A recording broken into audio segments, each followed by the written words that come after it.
এই যে বাছুরটা দেখছেন, এটি লাম্পিতে আক্রান্ত।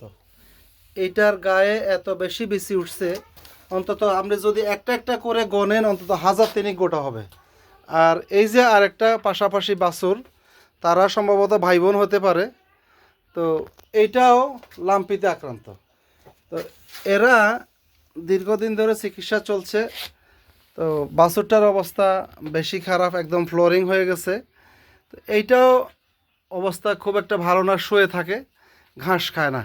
তো ভিডিওটা এই জন্যই করছি, আপনারা অবশ্যই অবশ্যই লাম্পির ভালো ভ্যাকসিন এসেছে বিভিন্ন কোম্পানির, যেমন এসিআই কোম্পানির ভ্যাকসিন আছে, আপনার একমি কোম্পানির ভ্যাকসিন আছে, আরও একটা কোম্পানির ভ্যাকসিন আছে। তো আপনারা অবশ্যই অবশ্যই আপনাদের যত সুস্থ গরু আছে গ্রামের সবাই একত্রিত হয়ে ভ্যাকসিন করেন। ভ্যাকসিন করে আপনার গরুগুলাকে লাম্পি থেকে মুক্ত রাখুন এবং সুস্থ রাখুন।